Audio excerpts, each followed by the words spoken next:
ইতিহাস মানে শুধু তারিখ আর নাম নয়। ইতিহাস মানে গল্প, যা কখনো লেখা থাকে, আবার কখনো চাপা পড়ে যায় সময়ের নিচে। ভারতের এমন অনেক জায়গা আছে যেগুলো আজও নীরব, যেখানে মানুষ নেই, কোলাহল নেই, কিন্তু তবুও কিছু একটা যেন কথা বলে যায়। ভাঙা দেয়াল, পরিত্যক্ত শহর আর ধ্বংস হয়ে যাওয়া দুর্গ আমাদেরকে প্রশ্ন করে একসময় এখানে কি ছিল। আজ আমরা এমনই 10টি জায়গার গল্প শুনব, যেগুলো একসময় শক্তি, জ্ঞান আর সমৃদ্ধির প্রতীক ছিল। আপনি দেখছেন দীপলোক চ্যানেল। চলুন সময়ের আড়াল সরিয়ে সেই হারিয়ে যাওয়া ইতিহাসের দিকে একটু তাকাই। আরব সাগরের মাঝখানে দাঁড়িয়ে থাকা মুরাদ জাঞ্জিরা দুর্গ আজও অটল। এই দুর্গ কখনো জয় করা যায়নি। শিবাজী মহারাজ চেষ্টা করেছিলেন, ইংরেজ ও পর্তুগিজরাও কিন্তু ব্যর্থ হয়েছিলেন। দুর্গের নকশা ছিল অত্যন্ত বুদ্ধিদীপ্ত।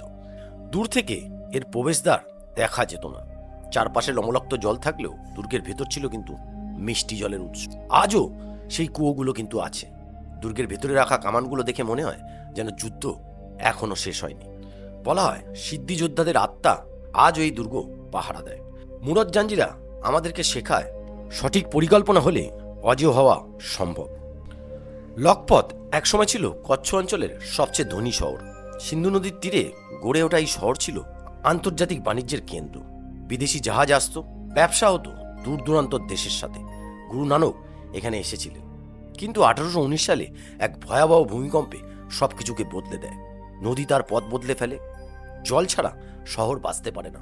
মানুষ ধীরে ধীরে শহর ছেড়ে চলে যায়। আজ লখপত শুধু ভাঙা দেয়াল আর শূন্য রাস্তা। এই শহর আমাদেরকে মনে করিয়ে দেয় প্রকৃতির এক মুহূর্তের রাগ মানুষের শত শত বছরের উন্নতিকে কিন্তু মুছে দিতে পারে। সহ্যাদ্রি পাহাড়ের গভীরে লুকিয়ে আছে তালকোট দুর্গ। এখানে পৌঁছানো সহজ নয়। আজও ঘন জঙ্গল আর দুর্গম পথ পেরোতে হয়। এই দুর্গের ইতিহাস স্পষ্ট নয়। কে বানিয়েছিল, কবে বানিয়েছিল, কেউ নিশ্চিত করে কিন্তু বলতে পারে না। ধারণা করা হয় এটি ছোট শাসকদের একটি গোপন ঘাঁটি ছিল। গেরিলা যুদ্ধের জন্য এই জায়গা ছিল খুবই উপযুক্ত। আজ দুর্গের ছাদ নেই, কিন্তু দেওয়াল দাঁড়িয়ে আছে। তালকোট আমাদের মনে করিয়ে দেয় ইতিহাসে শুধু বড় রাজারা নয়, অনেক ছোট কিন্তু শক্তি ছিল, যাদের গল্প সময় কিন্তু হারিয়ে ফেলেছে। রস আইল্যান্ড একসময় ছিল ব্রিটিশদের স্বপ্নের শহর। সুন্দর বাংলো, নাচের হল, টেনিস কোর্ট সবকিছু ছিল। একে বলা হতো পূর্বের প্যারিস। কিন্তু প্রকৃতি আর যুদ্ধ মিলেই এই শহরকে কিন্তু শেষ করে দেয়।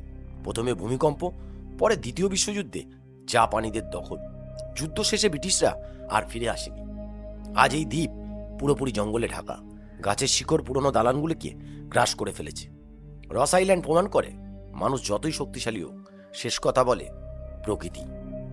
ওড়িশার এই গুহাগুলি রাজপ্রাসাদ নয়, বরং ত্যাগের প্রতীক। রাজা খারবেল খ্রিস্টপূর্ব 2য় শতাব্দীতে জৈন সন্ন্যাসীদের জন্য এগুলো বানিয়েছিলেন। গুহাগুলি খুব ছোট, খুব সাধারণ। কোনো আরাম নেই, শুধু ধ্যান আর আত্মসংযম।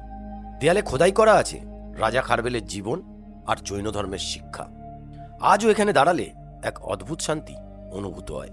এই গুহাগুলো আমাদেরকে মনে করিয়ে দেয় একসময় মানুষ বাহ্যিক সুখ নয়, ভেতরের শান্তিকেই সবচেয়ে বড় সম্পদ হিসাবে মনে করত।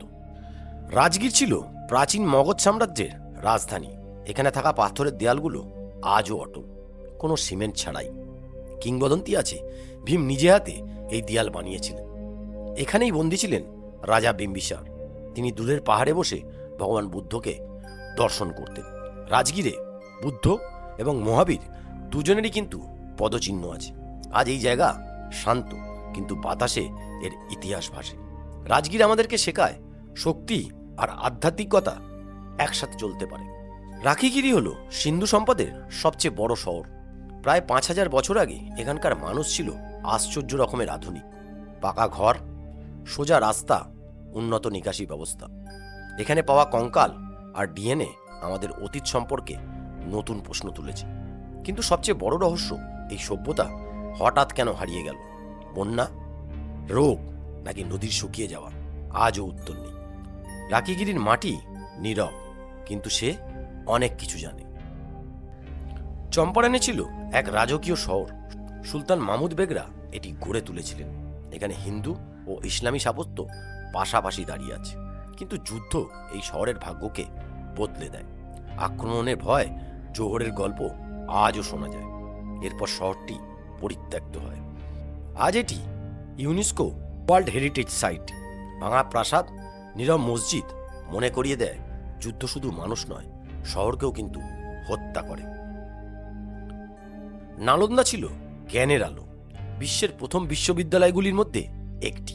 এখানে পড়তে আসতো দূরদেশ থেকে ছাত্ররা।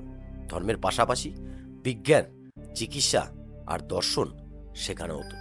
নালন্দার গ্রন্থাগার ছিল বিশাল, বলা হয় আগুনে বই জ্বলেছিল মাসের পর মাস। আজ নালন্দা শুধু ধ্বংসাবশেষ, কিন্তু এটি আমাদেরকে মনে করিয়ে দেয় একসময় ভারত জ্ঞানের দিক থেকে বিশ্বকে পথ দেখিয়েছিলেন। এই ছিল ভারতের সেই ধ্বংসাবশেষগুলো, যেগুলো কিন্তু আজও নীরব, কিন্তু তাদের গল্প এখনো শেষ হয়নি। প্রতিটি দেয়াল, প্রতিটি পাথর আমাদেরকে প্রশ্ন করে, আমরা কি আমাদের ইতিহাস ভুলে যাচ্ছি? হয়তো এখনো অনেক উত্তর মাটির নিচে লুকানো আছে। ভবিষ্যতে কেউ এসে যেগুলো খুঁজে পাবে।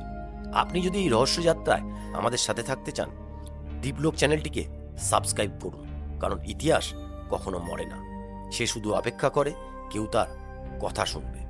নমস্কার, সবাই ভালো থাকবেন।